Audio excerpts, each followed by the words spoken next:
Mm, can you tell if it is? Right. Okay.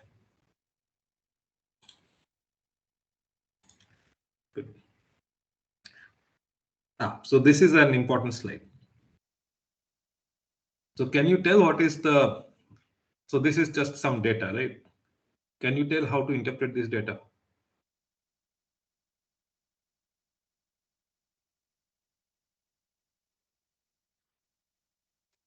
What is the take-home message here?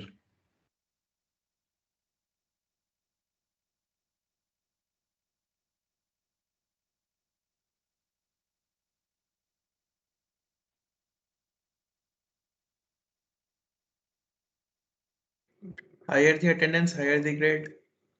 Higher the attendance, higher the grade. Exactly. Right.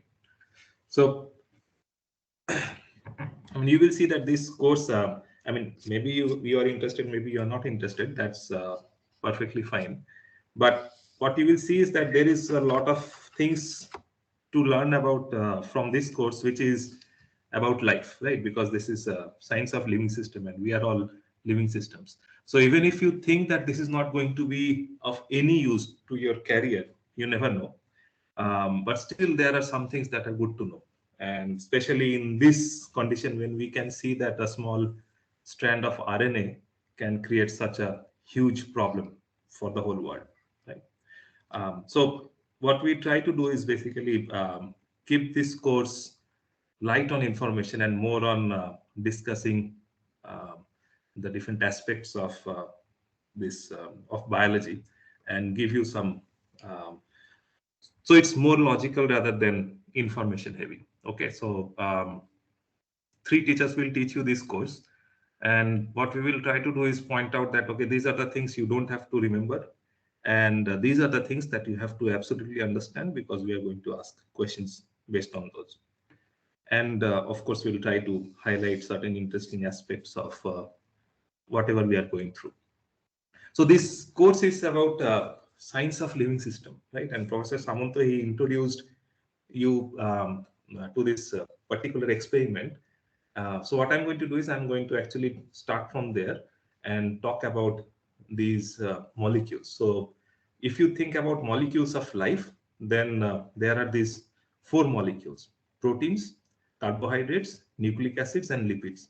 So these are the molecules of life. These are present in any life form. If you think of yourself, or if you think of this smallest organism, which is a virus, all of all the living organisms share these molecules, and they are exactly the same composition, same everything. That is why a virus can infect us. Otherwise, it will not survive in our cells and create this problem.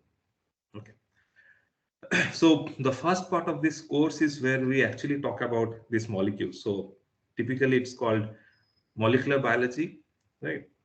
So we are going to cover the common aspects, and then towards the later half, we will focus on more specific topics like cell biology, virology, immune system. So how your body is actually fighting this virus and any pathogen that is attacking you every second of your life. So we'll talk about those specific topics in each lecture in the second half of this course.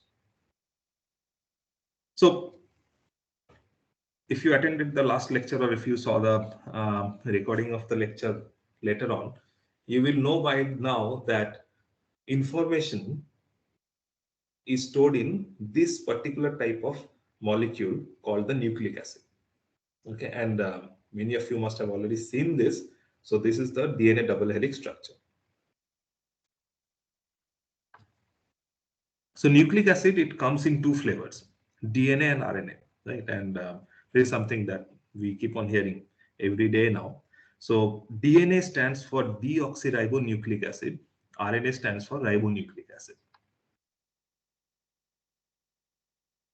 Now, I told you that what we are going to talk about is molecular biology. So this particular slide actually captures the whole essence of what we are going to talk in the first 5-6 lectures, right? And this is called the central dogma of molecular biology, or the central theme of molecular biology. So these are three major molecules DNA, RNA, and protein, both DNA and RNA are nucleic acid, and protein is a different type of molecule. They are connected in this fashion, and these arrows that you see actually shows you the flow of genetic information. So DNA is the molecule which stores information. Protein are the sets of molecules which carry out all the function. So these are the machines, nanomachines, because they are in the nanometer scale. Right. So if a protein is like a sphere, its diameter will be less than 1 nanometer. And every function that happens in any living system, so in your body or in a bacteria or in a virus, all the functions are carried out by proteins. How do you make those proteins? That information is stored in DNA. So we are going to see that. We are going to learn that how information is stored in DNA. But that's like a book. Different part of that information is copied into RNA. And then from that information, proteins are synthesized, which then finally carry out their function. And typically these molecules look like this. We will see that DNA, RNA, proteins, these are all polymers.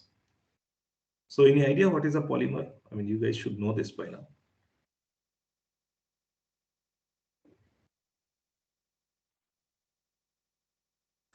Many small molecules end up. Of a same basic unit. Yes, so polymer is basically when you have some small molecule which is a monomer connected, right? So any examples of polymers that you use in your daily life? Cellulose. So what is cellulose? Plastic. Plastics are polymers. So any form of plastic is are different polymers. What about the clothes that you're wearing?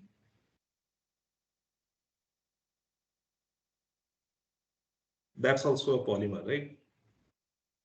So cotton or polyester, whatever it is, maybe it is 100% cotton, maybe it is 100% polyester or some blend of cotton polyester. All of these are polymers. The cobweb that you see is a polymer, right? And if you think of paints, so these are all chemical examples, but these are all polymers, right? But what you see here are natural polymers. So that's the common theme. You will see that if you think about this, each of these circles are small molecules and which are chemically connected. Now they are connected in this linear fashion. So that's a linear polymer. So DNA, RNA, proteins, these are all linear polymers. Okay. The monomers in case of DNA and RNA are called nucleotides. And we'll see that there are slight differences. You will have to know those differences. And the monomers of proteins are called amino acids. And we'll come back to these processes as we progress through this lecture.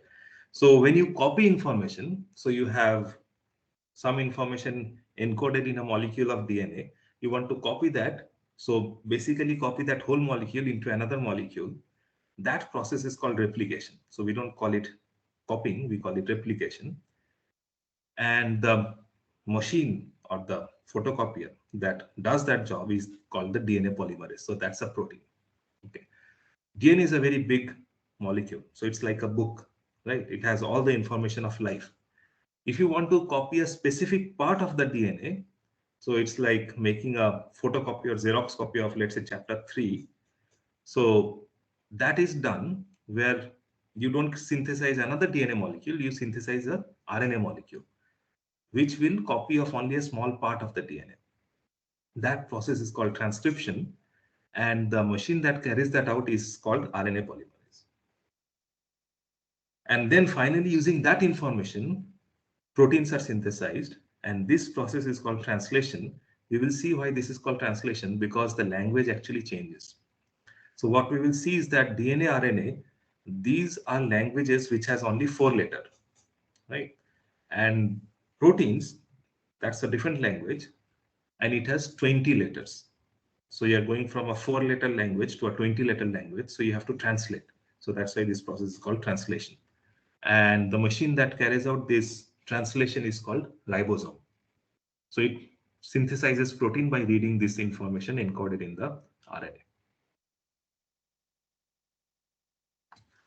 So if you think of DNA, it's basically this long chain of polymer where you have all these different monomers attached, and it has information, right? So most probably the most close example of something like that we can relate to will be this cassette tape. Again, I don't know how many of you have actually seen this. I mean, this was something that we used to play music when I was a kid, but you rarely see this. Has anyone seen this cassette tape? Yes, sir. You have seen, right? Good. So these are magnetic tapes, right? And so in a cassette tape, if you think of just side A, you will have maybe 10, 20 songs recorded in it, right? So how do you think those songs are recorded? So they are recorded in contiguous regions, right? So in the first part, maybe there is one song, then after a little gap, second song starts, and things like that. Information is stored in DNA in very similar fashion, right? So instead of 20 songs or 20 different pieces of information, this will have 20,000 different pieces of information, plus a lot more other things. Okay, so we'll see how information is stored in DNA, how it is read, how it is written, and how you copy that into another molecule. This is something I think Professor Samanta has already shown you, but I'll just go through this again. Now, one of the aspects of looking at these molecules is not only just to learn about biology, but it turns out that DNA is a very fantastic molecule. Okay, and lots of companies are actually investing a lot of money in using DNA as a storage device because it can store DNA in a very robust fashion. So if you look at this is your hard drive, right? Normally, which is found in our computers. That's the solid state device, flash memory, and this is any DNA. I mean, it says bacterial DNA, but it can be your DNA, my DNA, any bacterial DNA. So chemically, they are all exactly the same. Reading and writing information into DNA is actually very slow. So there it does not compete with these standard devices. But if you think about the longevity of your storage, then these molecules are highly robust. If you encode some information in DNA, it can last for thousands of years. I'll show you some examples. I don't know how long your hard drives last. So mine failed within 5 years, right? So here it says 10 greater than 10 years, but that's being highly optimistic. And flash memory may be bit better, but again, I'm not sure.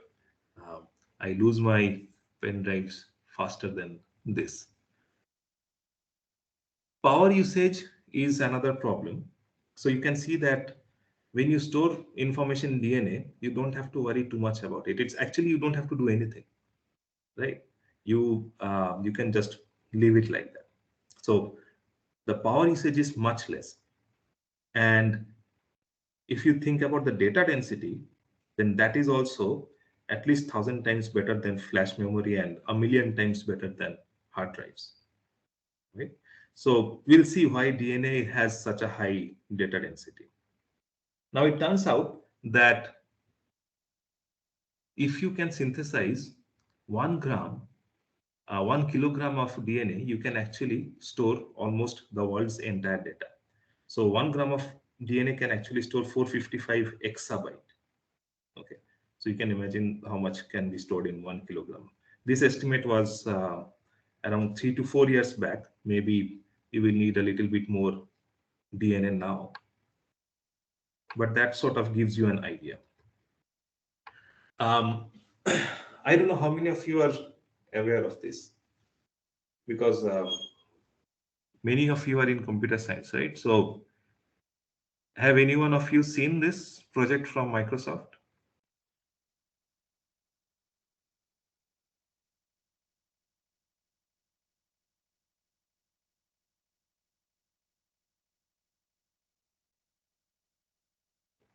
So I'm guessing no one has seen this. So this is something that was established in 2015. So that's what now 6-7 years back, right? So and they have made a lot of progress in the last few years. So the whole idea is that use DNA as a data storage device or data storage unit, but again this will be for long-term storage, okay, not for fast storage and recovery, but something that is very important and you want to make sure that it is stored efficiently, then you use DNA. So that was 2015. Okay, you can see I have uploaded this so you can see this. So 2019, and so they keep on publishing their updates now. So now this is the current state, right? So in ETH Zurich, so that's a very good research facility. There they have been able to store this Netflix the entire series in DNA. Okay. I have not seen this series though. So it's called Biohackers, and they have stored the entire series in DNA. And they have shown that you can store it and you can efficiently recover it from there.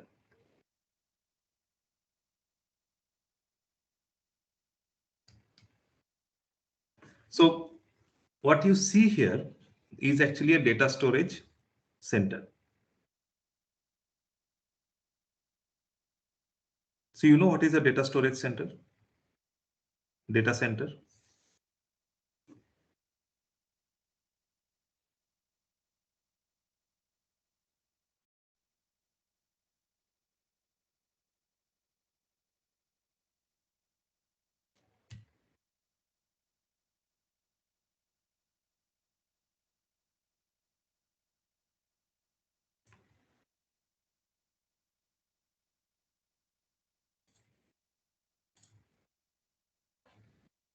So there are 112 people, right? I'm sure some you guys know this. Yes, sir. What is this? So what happens in this unit? There are bunch of hard drives where all the data is stored. Where all the data is stored, right? So which companies have data storage units like this? I mean, you can see the example of Facebook here. Apart from Facebook, Google has it. Amazon. Google, Amazon, Microsoft, Netflix. Facebook. Yes, so all of them have this, right? Now, if you see this, this is actually one of the largest data centers. This one is in 809 acres of land, right? And if you want to compare how big that is, a typical cricket ground is of 4 acres, right? So that's 200 times. So 200, you can fit in 200 cricket fields in a big data store in this area, okay? And the capacity of that data storage is 1 exabyte. And I told you that 1 gram of DNA, which is like 1 tablespoon of sugar. So if you drink tea, if you add 1 tablespoon of sugar, that's roughly the amount of DNA 1 gram of DNA will be, and that can store 455 exabyte of data. Okay, so that is how massive the data storage density of DNA is. Okay, and that is why people are investing so heavily in this. So one of the reasons is, of course, this density, but apart from that, the data that is stored in DNA is highly robust. Okay, so this is actually a mummy that was discovered in 1991 from this Alps mountain, okay, in Austria. And his DNA was, so people were able to isolate his DNA, and based on that, people were able to tell that this is, so we actually got to know a lot of things about this person, right? So he lived 5,000 years ago, which means that the DNA faithfully preserved all the information for this 5,000 years, right? Sequencing his DNA people knew that he had arteriosclerosis and also was lactose intolerant. So meaning that if he drinks milk, he will not be able to digest it. Okay. And then they were able to identify their living relatives who are still there in Austria. Right. So what this shows you that DNA can store information, and this was just lying there on a mountain. It was not stored in a very delicate facility or anything. Right. So the oldest DNA that has been sequenced till date, the record is for this mammoth tooth. So this mammoth was, the fossil was there in a museum for almost 30-40 years now, but the technology was not there. So recently, so this came out in February 2021, last year. Okay. So the DNA was extracted from the tooth of this fossil, and they were able to sequence it and extract information and learn about these mammals which are now extinct. So this fossil was 1.2 million years old. Okay. And the protein sequence record is for about 3.8 million years old. So that's not DNA, that's protein. Okay. So these biomolecules are highly stable. Once synthesized, you can just put it in a tube and just throw it somewhere and they will be fine. You can recover that tube, get the sample, sequence it, and you will get back your information. Okay. So how do these things look like? So I told you that nucleic acids are actually polymers. The monomers are called nucleotides. So if that's a monomer, you join a bunch of these monomers to create a polymer. And this will be a linear polymer. Since you are creating a linear polymer, what you need is two functional groups or two hands. So in class, if we were all in the class, and if you hold each other's hands, you can create a human chain, right? So these polymers are like that, a linear chain. So you need two reactive groups. We'll see what are those. Now these nucleotides have three components. One is called the nitrogenous base. Second one is called the sugar, and the third one is called the phosphate. Now the nitrogenous base comes out in two flavors, purines and pyrimidines. The sugar comes out in two flavors, ribose and deoxyribose. So this will be RNA and this will be DNA. And then you have the phosphate group. So this is something you have to remember. When only the sugar and the nitrogenous base is present, it is called a nucleoside. And when all three are present, that is called a nucleotide. So chemically, how does it look? This is how your ribose sugar look. So it's a 5-carbon sugar, 1, 2, 3, 4, 5. It forms this ether linkage. Okay.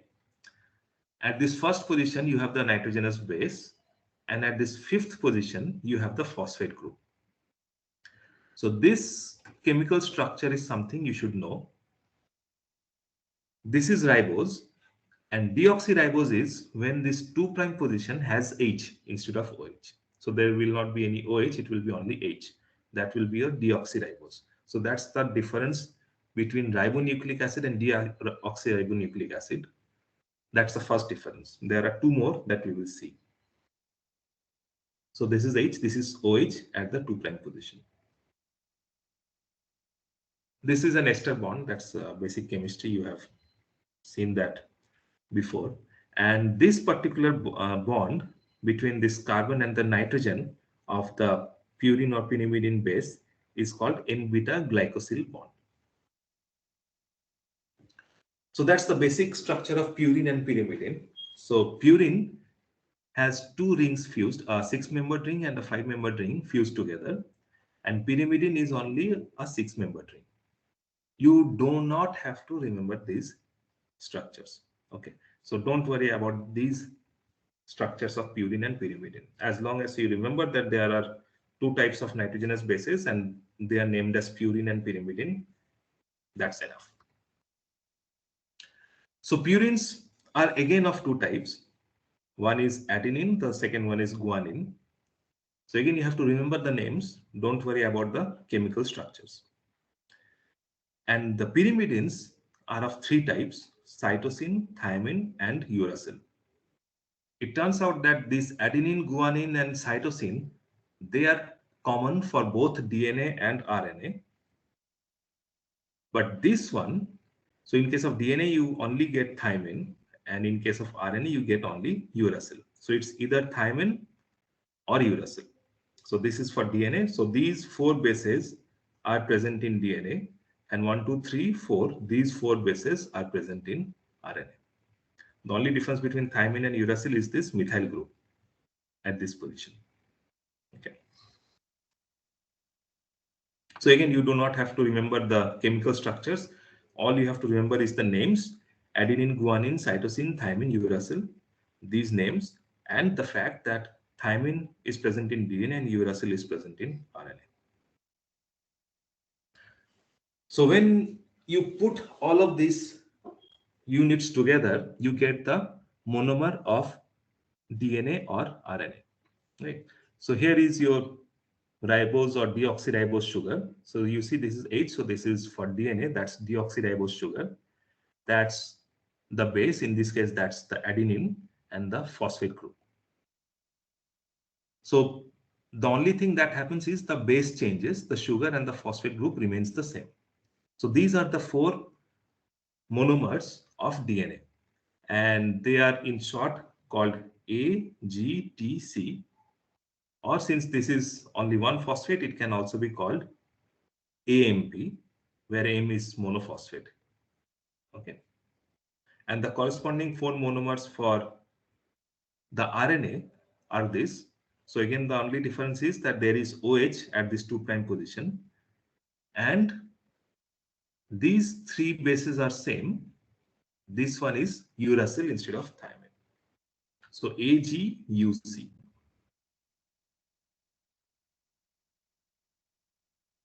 So these are the monomers. How do you connect these monomers to create the polymers, right? So to create the polymers, you need two hands or two reactive groups, right? It turns out that those two hands or the two reactive groups are the phosphate on the 5' carbon, and then this OH on the 3' carbon. So remember, the numbering is like this: 1', 2', 3', 4', 5'. So this is one hand, and this OH is the other hand. These are the two reactive groups through which you will get the linear chain of the polymer. So if I create a linear chain of DNA, that is how it will look. This is my monomer in the middle. Its phosphate group on the 5' carbon is connected to the 3' carbon OH. So that H is gone. So now it's a phosphodiester linkage. Okay. Similarly, its own 3' oxygen is connected to the phosphate, which is connected to the next 5' carbon of the next base. Okay. So that is how it keeps on going. So it's like, so basically this base, its 3' will be connected to the 5' of the next one, and its own 3' will be connected to the 5' of the next one, right? Which means that if we look at the ends, this one will have its 5' end free, and the other, on the other extreme end, this one will have its 3' end free. Okay, so nothing connected to here and nothing connected to here. So these two are named as 5' end and 3' end, and same for RNA. Okay, so chemically they will look exactly the same. The only difference is that there is an OH here instead of H, and there will be U instead of T, right? So that's the difference between DNA and RNA up to this point.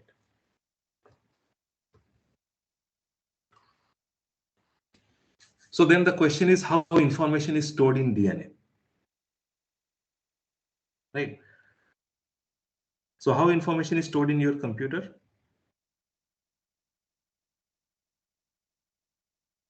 Zeros and ones. Sequence of zeros and ones. Sequence of zeros and ones. So that's that. See, it doesn't store information as 0 and 1, right? So what you have is sort of an on and off state, and Yes, mathematically it's yes. easier to represent as 0 and 1, Yes. right? So for every bit, there are two states possible, on and off state, which we are calling 0 and 1. Okay. Now, if I think of DNA, for every monomer, how many states are possible? So for this first position, how many states are possible? 4. 4. What are those 4 states? G, C, A, and T. G, C, A, and T. Exactly. Right. So now suppose in your computer, if I have a byte which has 8 bits, what are the total possibilities?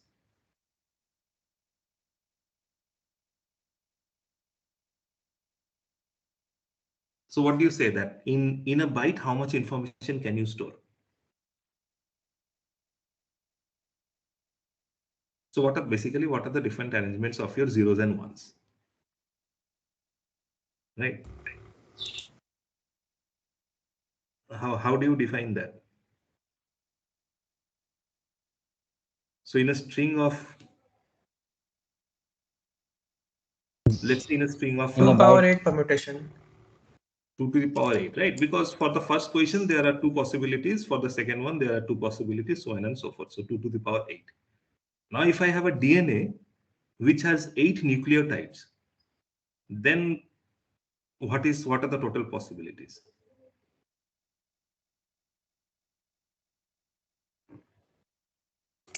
4 power 8.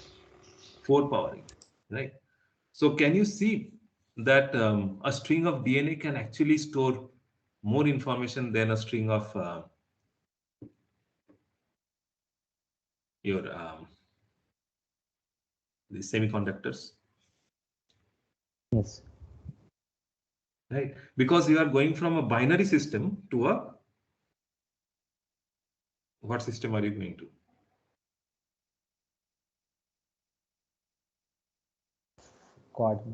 Quaternary system, right? So you will, the numbers that you will use is 0, 1, 2, 3, right? Or we can use ATGC. That is what we use chemically, but if you want to express it mathematically, you will say 0, 1, 2, 3, right? So that is what is shown here in this slide, that if I take a DNA of 3 nucleotides, because in this case we can see 3 nucleotides, the total possibilities are, so you can change the first one, or you can change both, or you can change all 3. So you will get 64 different possibilities, right? And we will come back to this because this is exactly what nature uses. So these set of 3 nucleotides is something that is used when you are going to synthesize proteins from DNA. Okay. And each of these 3 are called codons because each set of 3 nucleotide will code for 1 amino acid. So we'll come back to that when we talk about translation. Okay. So we saw that there are 2 molecules, DNA and RNA, both are nucleotides, right? Why nature has designed 2 molecules which are so similar? Why store information in DNA but also have RNA? Why not just have DNA or not just RNA? Okay. So it turns out that DNA is actually very good for storing information because it is highly stable. RNA is not that stable, right? And that instability of RNA stems from this OH group at the 2' position. So remember, this is 1', this is 2', 3', 4', 5', right? So at this 2' position, this OH makes it chemically less stable because it can go through this autocatalytic process where the phosphate group, this phosphodiester, is hydrolyzed. So OH from your water, if it is slightly basic, you will have more OH. They can abstract this proton. This attacks here and this bond opens up. So what you get is this hydrolysis of the RNA, which means that your polymer is broken if the polymer is broken, your information is lost, right? So that's why RNA is not a very good molecule for long-term storage of information. But it turns out that since RNA can degrade so easily, it can be used for these short-term copies. So from the DNA, RNA copies are made, which are used to synthesize protein.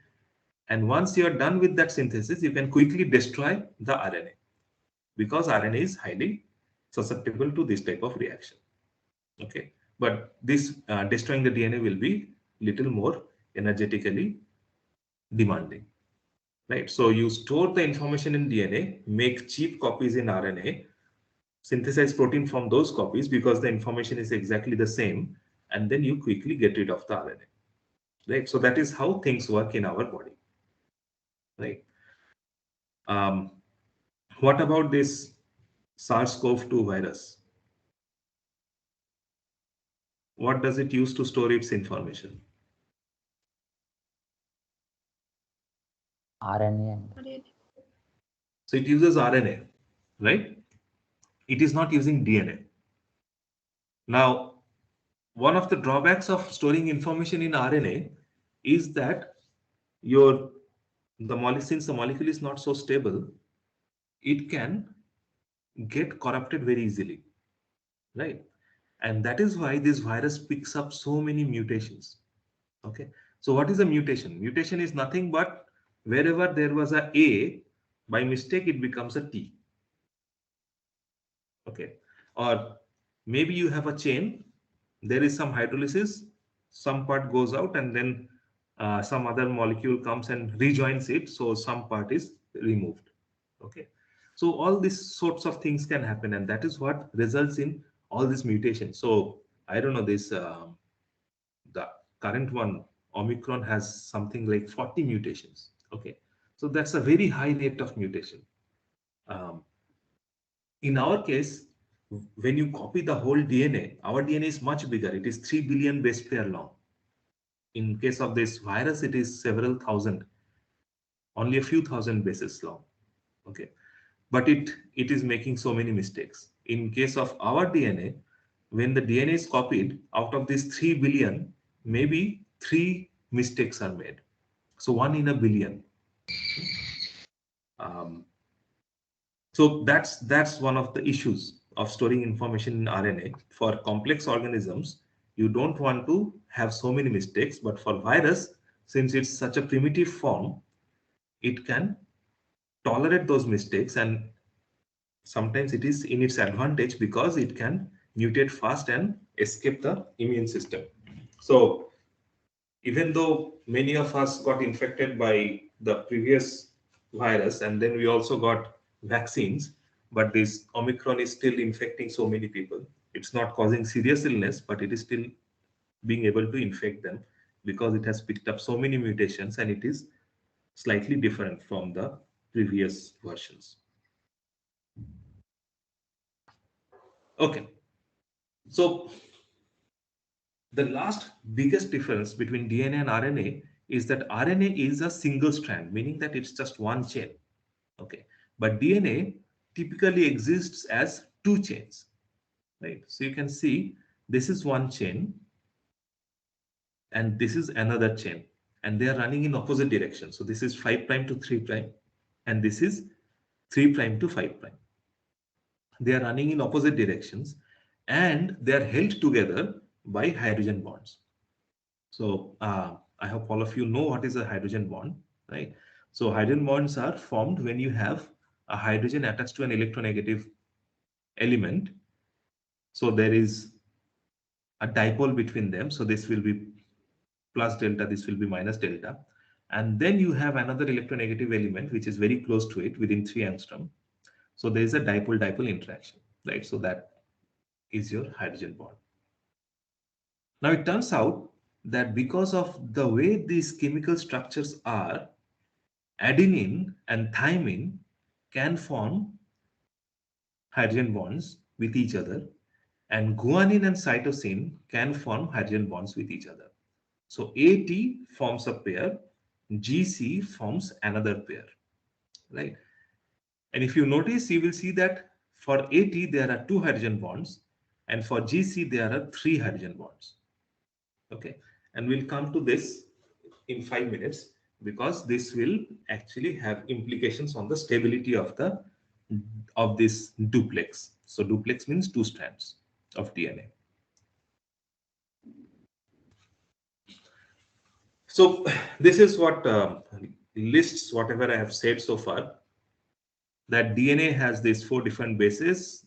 The 2 strands are held together by intra-strand hydrogen bonding, and the way this hydrogen bonding happens is A always pairs with T and G always pairs with C. So this is something you should remember. Okay, you will have to remember this. You will have to remember that these 2 strands run in opposite directions. A pairs with T, G pairs with C, and vice versa. So these 2 strands are called complementary strand. The directionality are opposite, and hence they are called anti-parallel strands. Now tell me one thing, if I tell you the sequence of this strand,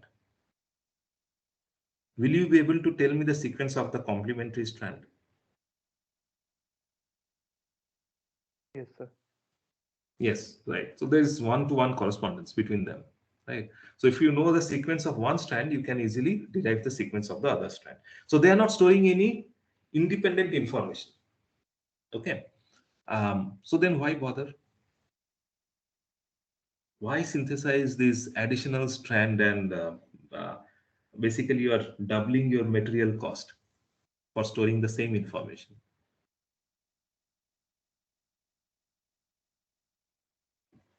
It's more stable. Stability is definitely an issue. It actually makes the DNA more stable. Anything else? Less error prone. So the second advantage is something that we will see in the next lecture. Okay. So it actually helps in terms of copying mechanism. Okay. So you have one strand of DNA and you want to make an exact copy of that. So in that copying mechanism, this double strand actually becomes very useful, right? So we'll come to that in the next lecture, and you will see that this actually plays a big role when you want to make copies of DNA. Right? Now, these 2 strands are not like your railway track, so they are not just flat. What happens is that these 2 strands twist about each other, so they twist like this. Okay, and that is what is called a helix. Helix means it forms a spiral, right? And since there are 2 strands, it's called a double helix. Okay, so this DNA twists onto itself and forms this double helical structure. And this was actually proposed by these 2 people, James T. Watson, and Francis Crick. And one of the major input that helped them to solve this double helix structure was this X-ray photograph, which was collected by Rosalind Franklin. Okay, so Watson and Crick published their famous DNA structure in Nature in 1953. It's a very small paper, only 4 pages, but it's a very interesting paper, and you don't have to know a lot of biology or chemistry to be able to understand what they are saying in that. It's a very nicely written paper. And eventually they got the Nobel Prize in 1962 for the discovery of this double helix structure. And it turns out that this is regarded as one of the discoveries of the last century. Okay, and the whole field of molecular biology and biotechnology actually rests on the discovery of the double-stranded structure of DNA. So again, this is something just more information. You can, it's up to you whether you want to remember this or not. So the double-stranded DNA sort of looks like this, where these are the 2 strands and the bases are inside. Okay, one turn rises by 3.6 angstrom, right? So that's called the pitch of the DNA. The distance between 2 bases is 3.4 angstrom. So 1 angstrom is 1/10 of nanometer. Okay, so when we call about these nanoparticles and all those things, these nanoparticles are several nanometers big, but these molecules are actually much smaller. So 1 angstrom is 1/10 nanometer. Okay, and it turns out that there are two groups. You can see it's better. It's if you see this space field model of DNA, then you can see that between the two strands, the gap is smaller here and it's much bigger here. So these gaps are called grooves. So this is called the minor groove and this is called the major groove. Right? And they have different aspects because proteins and all these other molecules can come and bind into these major grooves or minor grooves. So now we have this double-stranded DNA and they are held together by hydrogen bonds. Now remember that hydrogen bonds are not covalent bonds. So you can actually break hydrogen bonds by applying heat energy. Okay, so if you heat, you can break these hydrogen bonds. It turns out that you can actually unzip a DNA just like a zipper. So here you are unzipping this two chains by mechanical force. In this case, we can unzip them by thermal energy. Okay, so mechanical energy here, thermal energy here. So if we heat a double-stranded DNA, these hydrogen bonds will start breaking from both ends, not just one end. It will start breaking from both ends, and the two strands will come apart. Now, if the DNA is not very big, so let's say it's within few thousand base pairs, then if you cool them, cool the solution, these bases will start finding each other and ultimately they will form the double-stranded DNA because this is the energy minimized state of these DNA molecules. So if you cool it, they will go back in this direction. If you heat it, they will go in this direction. But remember, this is something that happens when the length of the DNA is not very big. A few thousand bases, maybe 5,000 up to 10,000 is fine. Okay. If it goes into a million or a billion like ours, then statistically it becomes impossible for the sequences, correct sequences to find each other and they will never go back like this.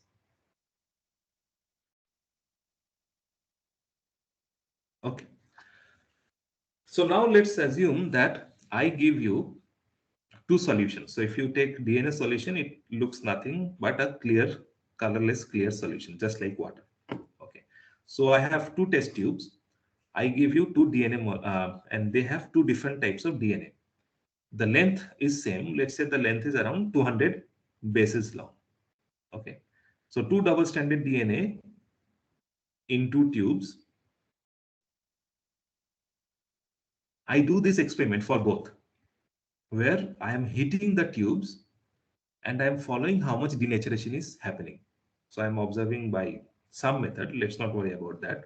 So here, both strands are completely together, and here, both strands are completely apart.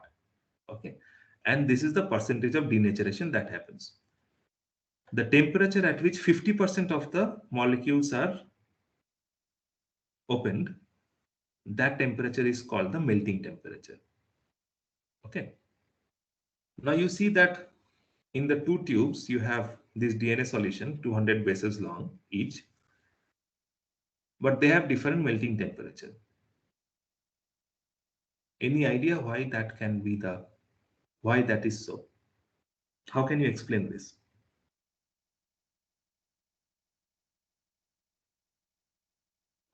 Both are double-stranded DNA of equal length in same type of solution, but they have different melting temperature. One has 85 degree centigrade, the other one has 83 degree centigrade.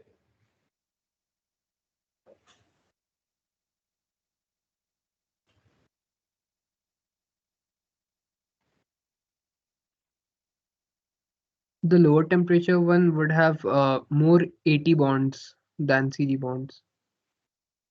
So the percentage of AT bonds or AT pairs will be more for this, and the percentage of GC pairs will be more in case of this. Yeah. Why? I mean, you are right, but why that will make a difference in terms of the melting temperature? Like there are 3 hydrogen bonds in the CG pair. Right. So like it will take more energy to break. Exactly. Exactly. So you have more GC pairs in this case. So it will take more energy to break those GC pairs because they are held by 3 hydrogen bonds compared to the 81s. Right. So that is exactly what is the case. Right. So suppose you have 2 DNA solutions, you have no idea what is the sequence. This type of experiment can tell you at least that which one has more GC pair and which one has less GC pairs, right? And it turns out that there are several microorganisms which can survive at very high temperatures. So there are bacteria which can survive in these hot water springs. So they have temperatures close to 100 degrees or sometimes even more, right? So what do you think happens in their genome? They will have more ATs or more GCs? More GC. They will have more GC because the DNA has to be stable, right? Compared to if you take our genome and so our DNA is at 37 degrees centigrade. That's our body temperature. But these bacteria are surviving at a much higher temperature. So they will have much higher GC content compared to us. Good. So this is something that Professor Samanta had already covered in the last lecture, so I will not go through this. But I'll just go through this basically in 1 minute. Right? So all of these things are what we know now, right? But then again, 100 years back, people didn't know that DNA is the genetic material, right? So one of the important experiments that was done to show that there is something that can carry genetic information was actually done by Frederick Griffith. So this was this. So he used this Streptococcus pneumoniae. So this is actually one of the bacteria that created havoc in the last pandemic. So the Spanish flu pandemic was in 1918, and most people died not because of the virus but because of this bacteria, because that is this bacteria caused this secondary infection, right? So, so do you have any question on this Griffith experiment?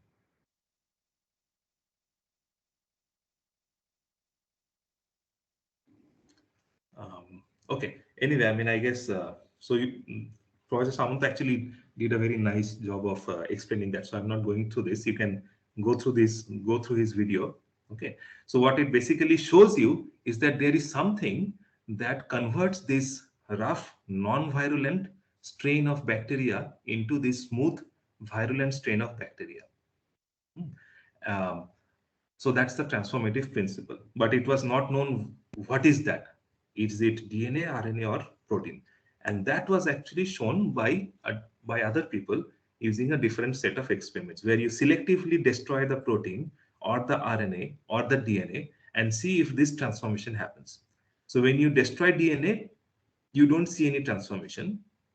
But if you destroy RNA, you see it still happening. When you destroy protein, it still happens, which means that it is the DNA which is responsible for transforming this one type of bacteria into the other type of bacteria, the non-virulent into the virulent one.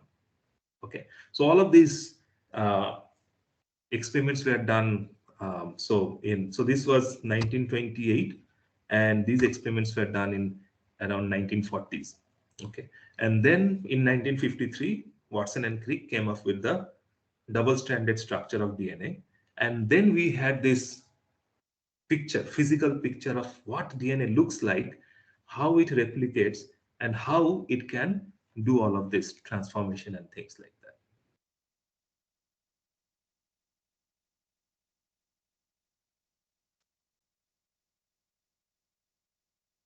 Okay, so there is one more experiment that I will talk about today, and then I will stop. Okay, so now once people knew about this double stranded structure, And we know that DNA, so when replication happens, so if you think of bacteria, right? One bacteria replicates into two bacteria. So now both the bacteria will have the same DNA as the original bacteria, right? So the DNA also has to be replicated. Now, if you think of DNA replication, you can think of two alternatives, because now we know that DNA has two strands. So this is your double-stranded DNA, and they are complementary to each other. So 5 prime, 3 prime, 3 prime, 5 prime. When you replicate, when you copy this DNA, this is something that can happen. You have the original copy and you have a new copy. So this is something that happens when you copy something from your computer to a pen drive. So let's say you have a movie on your laptop. You copy it in a pen drive to give it to your friend. Your original copy remains. You make another copy in the second device, right? So that is one option. But there is a second possibility, which is like this. This original DNA does not exist anymore. This strand is this strand, and its complementary strand is the new copy. This strand is this strand, and its complementary strand is the new copy. Okay, so these are the two basic possibilities. Either the replication of the DNA can happen like this, or the replication of the DNA can happen like this, right? So this is called, so this one is called semi-conservative process, and this one is called conservative process. You are conserving the original molecule. In this case, you are not conserving the original molecule. So it's sort of semi-conserved, because this strand is still there, but it is the molecule, if you think of the double strand, it is different. So it's a semi-conservative process, and this is a conservative process. So what do you think actually happens? Is it this or this?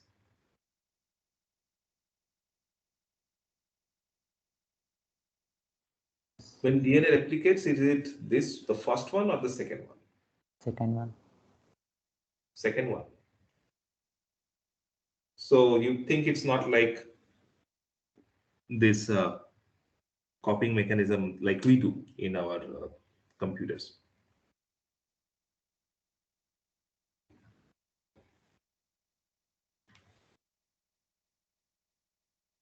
So that's the conservative replication, and this is the semi-conservative replication. So again, remember 1953, people knew about the double-stranded DNA, right? But it was not clear how this replication actually happens. We knew replication happens, but how that happens, that was not clear, right? And again, remember that these are very, very small molecules. You cannot see them, right? So just to understand how small these molecules are, I told you that DNA, so we saw the dimensions, right? If you look at this across, it is not even a nanometer, right? What is the wavelength of light? The visible light that we see. You know the wavelength of visible light? Hundreds nanometer. So it's around 200 to 700, something in that range, right? Nanometers. Yes, sir. And these are 100-fold smaller than the wavelength of light. These molecules, okay, which means that you cannot see them by any microscope, right? So if you cannot see anything, how can you sort of solve this type of problem, whether it is replicating like this or whether it is replicating like this? So many people were working on this. Michelson Stahl, they came up with a very unique experiment, and they were actually able to show that DNA replication happens by this semi-conservative process. Okay. So what they did was they took bacteria, right? Now each bacteria will have only one copy of DNA. So each bacteria has only one copy of DNA. when that bacteria multiplies into 2, so from one bacteria you get 2 bacteria, each will have one copy of their own, and then that 2 becomes 4. So the way these organisms multiply is that they double. Okay, and we know the doubling time, so roughly they double in 20 minutes, right? So if you have, let's say, one bacteria at time 0, in 1 hour, how many will you have?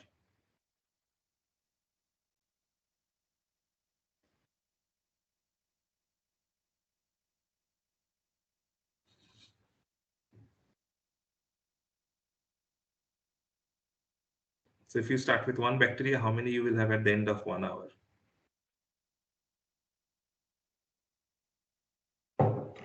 8 bacteria. 8, right? So you get the idea. Okay.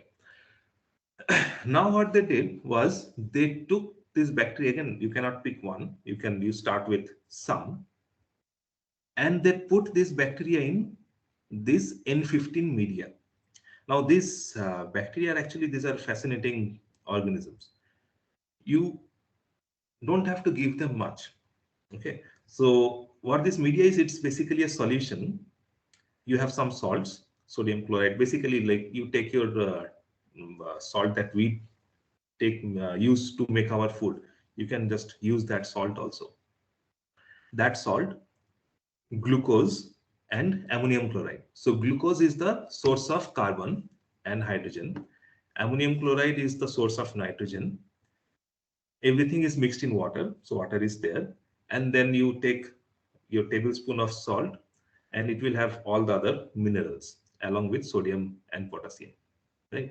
So bacteria will use that, digest this, and make every molecule that it needs. So it can synthesize everything. We cannot do that. Okay. If we drink glucose and ammonium chloride, we cannot make everything. Okay. There are supplements. We need vitamin supplements, and some amino acids we cannot make. We need those supplements. So things like that. But bacteria can actually make everything that it needs from these basic 2 molecules. Okay. So what Messels and Stahl did was they dissolved glucose and ammonium chloride, but they used a special type of nitrogen, ammonium chloride. So that nitrogen was N15 isotope. Okay. Now the most abundant isotope of nitrogen is N14, right?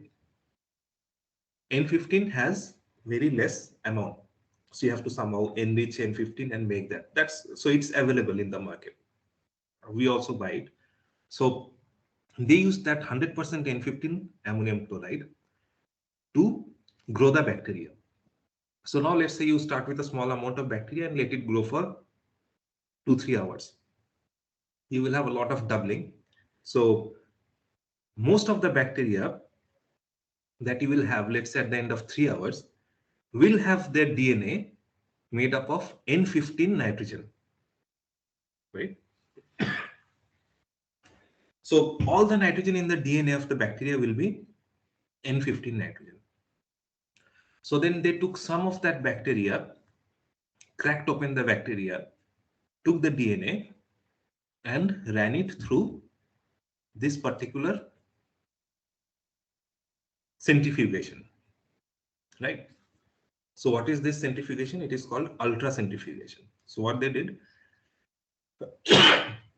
this is your test tube. In this test tube, you put cesium chloride, and it is not of uniform density. At the bottom, the density of cesium chloride is very high, and at the top, it is very low. So we can do that. Okay. So let's not worry about how we can do that. So they took this cesium chloride, added the DNA, and then they put it in something called a centrifuge. So these are basically where you put the tubes and then you rotate it at a very high speed. So when this rotates at a very high speed, if this is your tube and this is your DNA molecule that you have added, it will face 2 forces, right? What is this force that is pushing it outwards, that is towards the bottom of the tube? Centrifugal force. That's the centrifugal force. And what is this opposing force? Buoyant force. That's the buoyant force, right? Now it turns out that this buoyant force depends on the density of your solution, right? As the DNA, so let's say the DNA started here, as it is moving in this direction, this buoyant force will keep on increasing because the density is increasing, right? So you can imagine that at some point, this DNA will face the same centrifugal force and the buoyant force. So wherever it reaches that point, so initially this is less, this will slightly increase because the radius will increase as you go in this direction, right? So at some point, both become equal and it will stop, because if it moves in this direction, FB will be more, it gets pushed back. If it moves in this direction, FC increases, it gets pushed back. So it will come at equilibrium at some position. And that position will be determined by the density of the, or the mass of the DNA molecule. Okay. So now let's go back to the experiment, what they did. They took some bacteria, put it in this N15 medium, let it grow for several generations, so that if you take any bacteria, it will be mostly, it will have all N15 DNA, right? And they took the DNA, that is what they called generation 0. They took some of this bacteria and put it into N14 medium. So in this case, the bacteria, this ammonium chloride is N14, not N15. Okay, so they took some bacteria here, put it here, let it grow for 20 minutes, right? So if you have, let's say, 1 million bacteria to start with, you took 1 million bacteria, put it here, in 20 minutes, that 1 million will become 2 million. Okay, and then you take some of those bacteria, crack open, extract the DNA, that's generation 1. You let it grow for another 20 minutes. You're not putting anything, you let it grow for another 20 minutes. So that's 40 minutes. You take some DNA, generation 2. 60 minutes, generation 3, 80 minutes, generation 4. Okay, so remember, it is doubling in every 20 minutes, which means that the DNA is getting synthesized in these 20 minutes. Okay. So they ran this generation 0, 1, 2, 3, and 4 here. 0, 1, 2, 3, and 4. This one, when they ran, it sort of stopped somewhere here. That's the DNA that they got. From the first generation, where they took some of this, put it in the N14, let it grow for 20 minutes, and then they put it in this same experiment, they saw that it actually stopped at a higher position. Not here, at a higher position, which means that this DNA is lighter. Wait for another 20 minutes, put it here, they see two bands, one that corresponds to this, and then another one which is even lighter. You don't see this. Another 20 minutes, they see that this becomes smaller, this becomes bigger. Another 20 minutes, this becomes smaller, this becomes bigger. If you keep going, you will see the same trend. So this band will get progressively smaller and smaller and smaller, and this will become progressively bigger and bigger and bigger, meaning that you are getting more of this light DNA. Okay. So then how do you explain?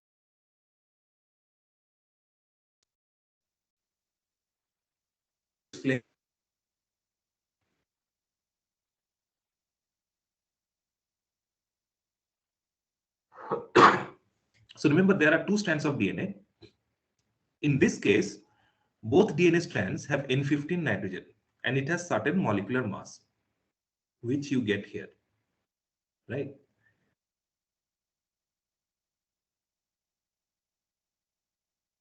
If DNA replication happens like this, what will you expect? This, both are N15, that is what you get here, both are N15, and the newly synthesized molecule of DNA, both will be N14, right? Do you think the molecular mass of this DNA will be the same as this or different?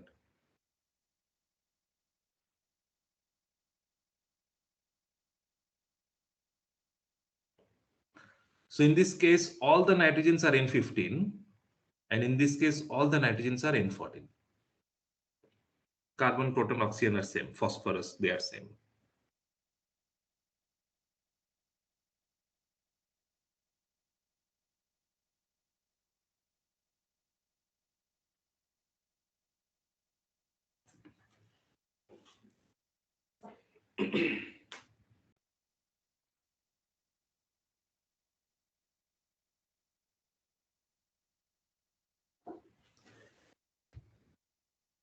So again, the sequences are exactly the same, right? This double-stranded DNA and this double-stranded DNA, their sequences are exactly the same.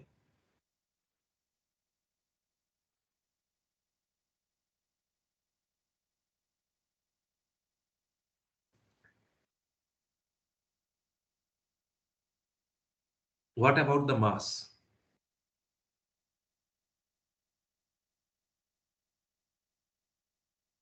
Mass will not be the same. Hmm? Conservative mass will be different. The mass will be different, right? So different. So this will be less than this or more than this. So blue and red, which one will be heavier and which one will be lighter? Red will be heavier. So this will be heavier because all the nitrogens are N15. Okay, mass is more. And this will be lighter. All the nitrogens are N14. Yes. Right?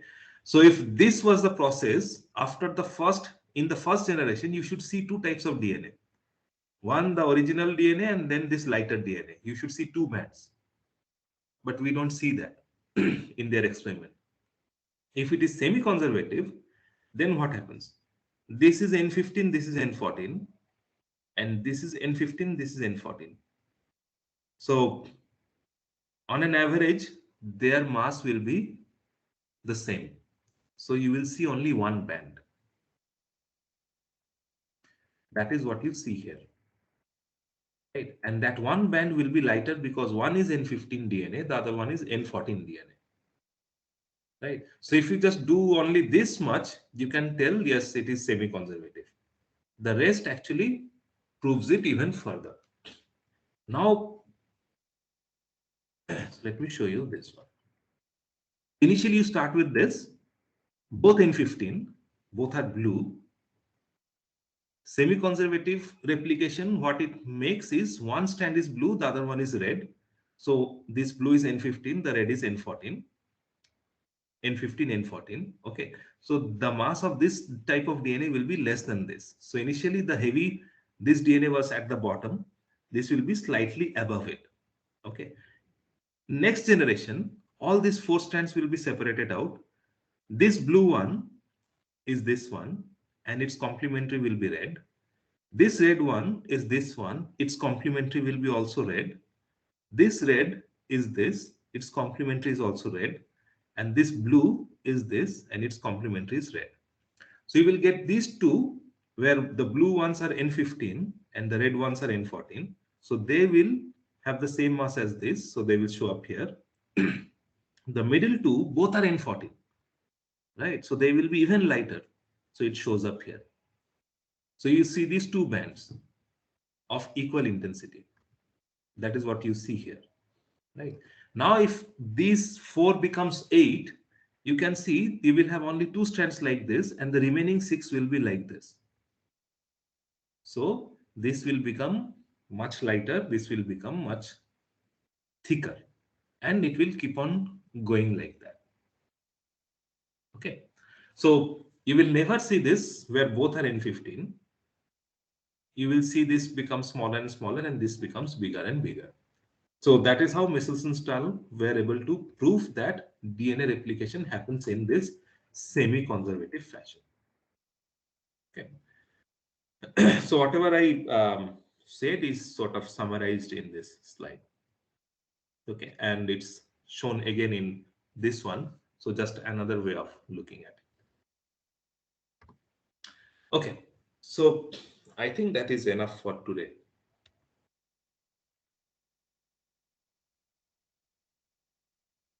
Do you guys have any questions?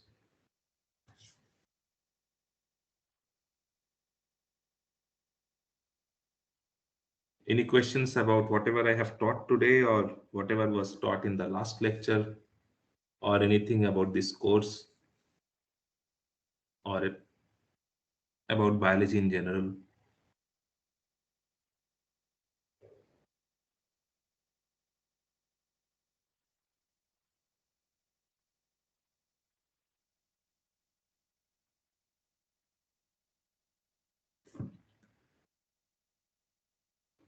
Okay, good. No questions then. Let me stop sharing.